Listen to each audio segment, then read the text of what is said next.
Barbarella, the center cannot hold. I've been telling you guys for 3 issues now, and I don't think you've been listening. The center cannot hold. I don't know what they're going to do about this. This center just cannot hold. What does that mean? I still don't know what that means for this book, but I guess it's kind of fun. Interesting enough title? Cool. We're doing it, folks. Barbarella is back in fashion. I've been very hit or miss on a lot of this run so far. It's doing some fun things. It's doing some other things where it's just like, yeah, that's not that interesting. This issue kind of brought me back into what the story's doing. It goes into a lot of interesting directions, very science fiction, very big epic battle-y stuff. I like that. I'm having fun with this issue again, and that's a nice feeling. I don't know how long this miniseries is going to be. Is it 5 or 6 issues? We did 10 last time. This story feels like it's already wrapping up to its conclusion, though, so I'm just not feeling like we're going to make it all the way to 10. I don't know. Last issue, Taln and Vix got their minds warped together, so they're kind of like seeing through each other's eyes and sharing a mind. And now we see that Barbarella is just walking through the ruins of this destroyed city. Like, the architects did this. I don't like what's happening. How am I going to figure out where Vix is? How am I going to get her? How am I going to find Taln? Where is he? But Jack Weiler shows up because he's the good, sexy rabbit boy. He's like, look, it's crazy, but I think I have a plan of what we can do. We can launch a rescue, but during that time, I think we're going to have to do some more shady stuff.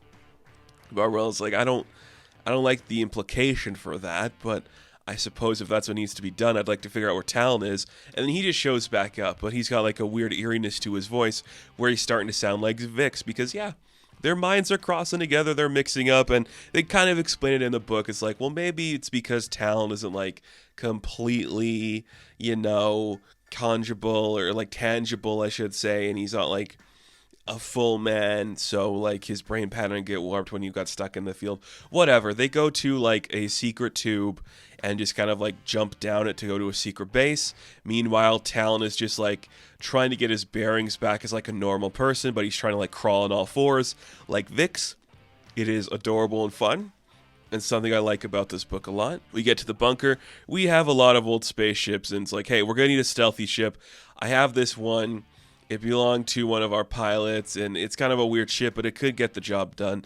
And it's kind of more stealthy than what we were expecting, so that's kind of cool. They enter inside the ship. It looks insane and cool. It reminds me a lot of, like, the ship Barbarella used in, like, the movie. Not, like, in terms of, like, design, but the, like old school sci-fi pattern where that one had all, like, the carpeting and like, weird aesthetic. This is just flowery and floral and, like, everything's in, like, the shape of, like, a clam or something. It's insane and it's weird. They get into the ship, and we see that Jack's like, if we're going to get Vix back, I also want to get Durix back because we could use him for information, Durix being the architect that worked with Jack a while back. So that's kind of fun. They're going to launch an assault. They got a stealth ship. They could turn invisible. It's going to work fine. They're going to have a good time landing there. And that's it. The book goes pretty fast. Our team lands on the planet where the architects are. They head there. Their base is guarded by a bunch of animal people. I say animal people. Some of them are just weird alien things, but it's like, damn it, we're not going to be able to get in. We're too outnumbered. There's no way to do this, but this is where the book goes into a turn that I really like. And it's just Barbarella like, hey, let me deal with this. So she just walks up to the guards. She's so cute and fun. She gives one of them a hug. And then they're all like, who's this? It's like, oh, this is my friend. Can't you tell? She's so nice. And all of like these like speech balloons from these people, they are just with like hearts floating around them because they're so smitten by Barbarella. They literally let her walk into the base because she's so friendly. And this is where I'm like, yeah, when you lean into this side of like the insanity and like the story and Barbarella's character, it's really fun because it's cheeky, it's cute, it allows her to do her thing well. And I like seeing that, and that's what I like because we don't actually see her fire a gun. She just shows up, is friendly, they love her because this galaxy has no love in it. They literally take her to the base and they walk inside. And they take her to the room where Vix is being held. They're like, we can't go in there. Only architects are allowed in there.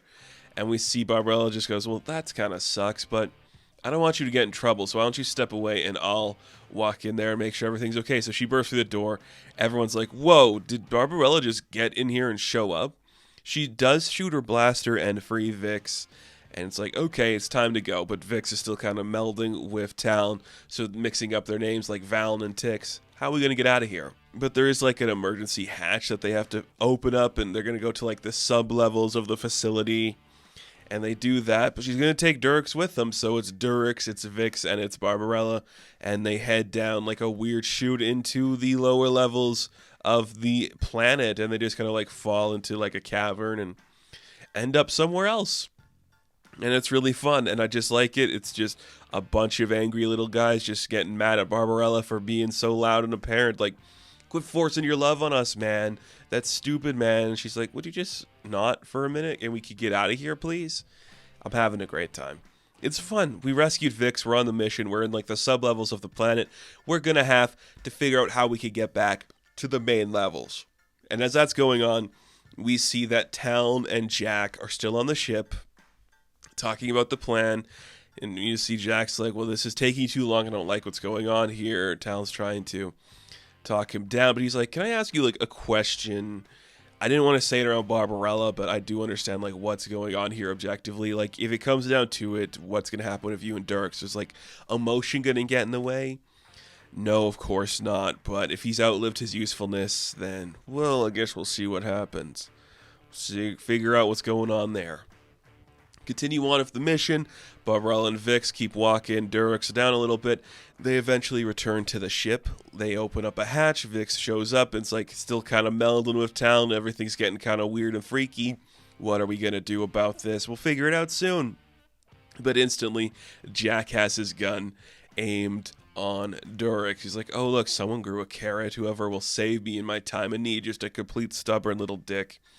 Jack's ready to kill him, but we're going to have to get some answers out of him quick. We don't know how because, an armada of spaceships coming. For a brief second, we do a huge spaceship battle. Don't ask me why, but we're just doing it.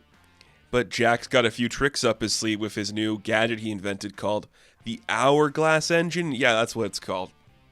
Basically, it takes the space around his ship, and it transports him into a new time period, like kind of the same coordinates, but like in a different field of time where everyone's away from him.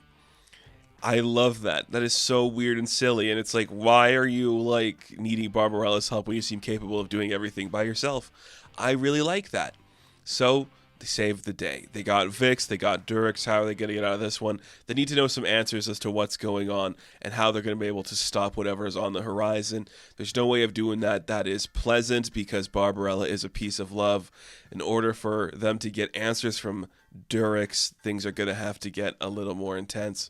So they handcuff him, and Barbarella's like, there are other ways to do this. I understand, like, harming somebody in self-defense, but to inflict pain intentionally, I can't be responsible for that. But Taln is willing to take the chance. So the book ends with Taln about to torture Durix, and it's like, whoa, that's a dark turn for this Barbarella book. I like that it's not her doing it, where it's on like a situation where she is forced to have to inflict pain when she doesn't want to. She's like, I can't be in charge, I can't be responsible for what's happening in that condition. It's not going to be me who is working on that. Kind of fun. This issue goes really fast. It's like, okay, we have the spaceship. We're going to save Vix. Now we're in space. We're evading the ships. We did it. And that's kind of fun and fast. The artwork is still hit or miss for me. I do like it for the most part, and the coloring does look a little better in this issue. I do like the moments where Barbarella gets to just shine by using her power of love. That makes me really happy. There's nothing about this issue that is bad. It's arguably the best of this run so far. I hope we get to some different destinations. Not that I don't like where the story's going. It just feels like it's time to wrap this up. Like, how much can we spend of like these anamorphic creatures before, we get tired of it? But it's fine. It's passable. It's the only Barbarella book we have on stands right now, so that makes it really impressive to me. I just wish like I was having more fun than just being like, oh yeah, James Bond Rabbit parody. That's okay. I don't know. Just, it's okay. But I do like a lot of it. So, Barbarella, the center cannot hold. I've been telling you guys the center cannot hold. I am going to give a 7 out of 10. Now, thank you all for watching this review. Be sure to like and subscribe to the channel. As always, you can check me out on Instagram, TikTok, and Twitter, and I will catch you in the next one. Have fun. Stay safe. Good luck.